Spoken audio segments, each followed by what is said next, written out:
बिस्मिल्लाहिर्रहमानिर्रहीम। अस्सलाम वालेकुम। क्रिसैंथेमम के अब फ्लावरिंग हो चुकी है। अब हमने इनकी फ्लावरिंग को बहुत इंजॉय किया है। नवंबर के मंथ से इनकी बडिंग शुरू हो जाती है और फिर दिसंबर और अब जनवरी का मंथ है, तो हमने इनके फ्लावर्स अभी भी खिल रहे हैं, बहुत सारे फ्लावर्स, और कुछ फ्लावर्स पे पेस्ट ने अटैक भी कर दिया है। तो जो फ्लावर्स फेड हो चुके होते हैं और इन पे पेस्ट अटैक कर देते हैं, तो इनको हम रिमूव हमें कर देना चाहिए। इनको अपने गार्डन में नहीं रहने देना चाहिए। पहले तो हमने इनको अच्छी तरह से वॉश करना है और तमाम ही प्लांट को जिनके ऊपर मिट्टी पड़ जाती है, क्योंकि सर्दियों के मंथ में हम इनको ज़्यादा वॉटरिंग नहीं करते हैं।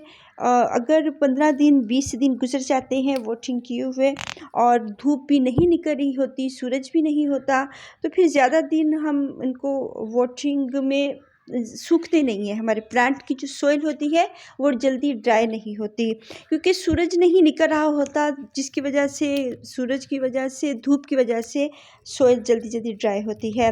तो फिर मिट्टी बहुत ज़्यादा लग जाती है और अब वो जो मक्खियाँ वगैरह होती हैं, वो ये काला तेला होता है जिनके ये अंडे होते हैं, उनके मक्खियों के अंडे होते हैं जिनको काला तेला कहते हैं। तो ये हम पानी से रिमूव कर सकते हैं, सोपी वाटर से भी इसको रिमूव कर सकते हैं। जहाँ पे पेस्ट वगैरह आते हैं, ज़्यादातर मिट्टी वगैरह पे आते हैं, और यहाँ पे हमने अब इनको अच्छी तरह से वॉश करना है। अगर हमारे पास इतना टाइम नहीं है, एक शॉवर लें, और बहुत सारे प्लांट्स हैं हमारे पास, तो पाइप लगा कर अच्छी तरह से सबको धो दें और हल्के हाथ से इनको धोना है कि इनकी सॉइल के अंदर ये जो होता है पानी ना जाए। तो इनको अगर हम ये कटिंग्स नहीं भी लगाना चाह रहे हैं कि ये पेस्ट वाली है, वैसे इनको धो दें तो वो उतर जाते हैं और ये कटिंग्स चल जाती हैं। वरना हम एक नई ब्रांच लेके उसकी 2-3 कटिंग्स करेंगे और फिर हम इनको लगा देंगे। कटिंग्स को कभी भी ज़्यादा हमने हिलाना नहीं है।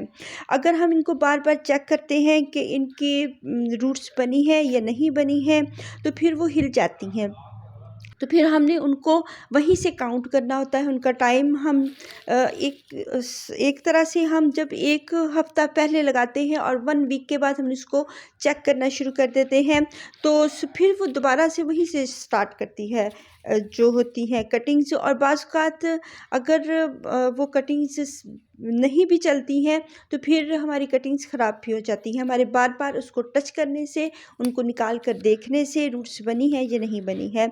कम से कम हमने इसको 1 मंथ, 1.5 मंथ, 1.5 मंथ इसको ज़रूर देना है कटिंग्स को चलने के लिए।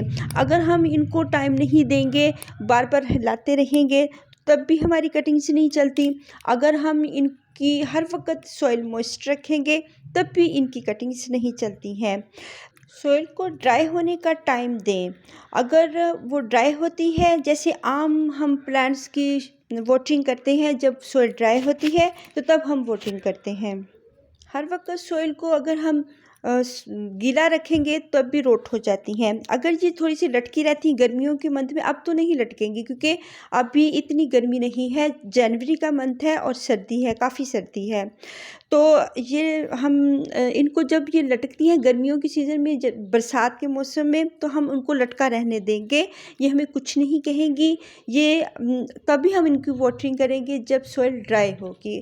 इनको अगर हम 1 दिन बगैर पानी के भी रख देंगे तो ये इतनी जल्दी ड्राई नहीं होती। इनकी स्टेम के अंदर इतना मॉइस्चर होता है कि जो इसको देता रहे प्लांट की जड़ों को। अगर हम इसको जो जल्दी जल्दी हम वाटरिंग करेंगे तो फिर ये नहीं चलती हैं।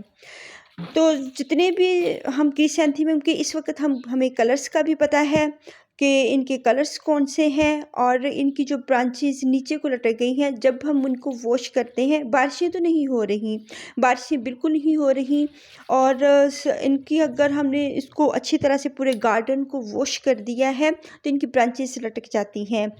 तो हम इनको फिर भी हम उतार के, क्योंकि अब इनका सीज़न जा रहा है, अगर हम जो इनके न्यू आ रही होंगी बडिंग्स वो फ्लावरिंग करती रहें, जो फेड हो चुकी हैं हमने उनको कट कर देना है। तो इनको जो ब्रांचेस हम काटेंगे, एक लॉन्ग ब्रांच लेके उसकी भी 2-3 कटिंग्स कर सकते हैं, और इसकी जो ऊपर वाला एरिया होता है उसकी भी कटिंग्स हम लगा सकते हैं। इसकी दोनों ही कटिंग्स चल जाती हैं, हर तरह की कटिंग्स चल जाती हैं।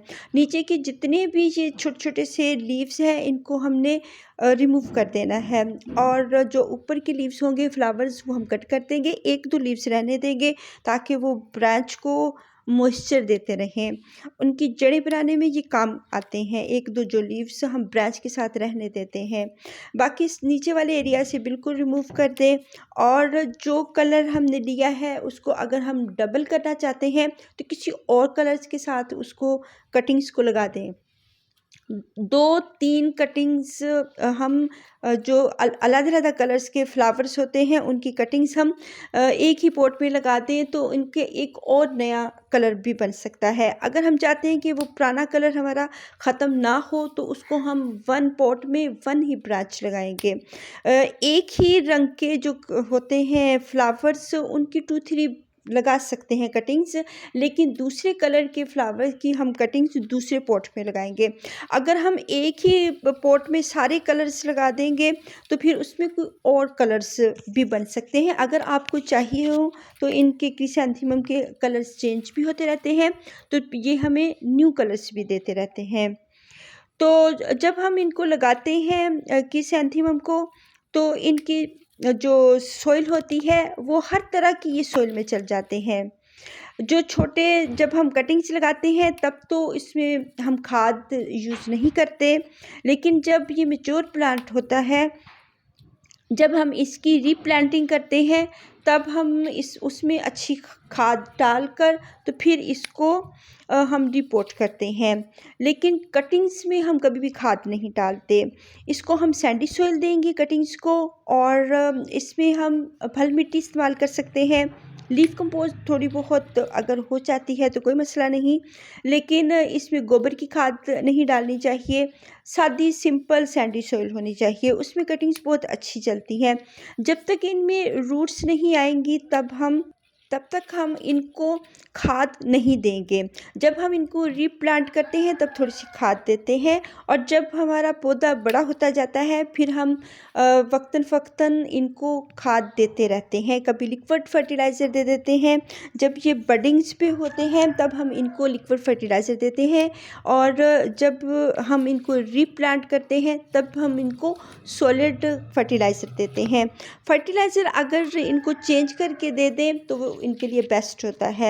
जब ये इनके फेड किए हुए फ्लावर्स होते हैं इनमें बहुत ज़्यादा न्यूट्रिएंट्स होते हैं, इनकी भी हम लिक्विड फर्टिलाइज़र इनका बना सकते हैं। तो ये लिक्विड फर्टिलाइज़र भी इनके भी काम आता है और दूसरे प्लांट्स के भी काम आता है। जो भी फ्लावर्स होते हैं हमारे गार्डन में उन सबको ही हमने उनकी सबकी ही लिक्विड फर्टिलाइज़र हम तैयार कर सकते हैं। इनमें बहुत ज़्यादा न्यूट्रिएंट्स होते हैं।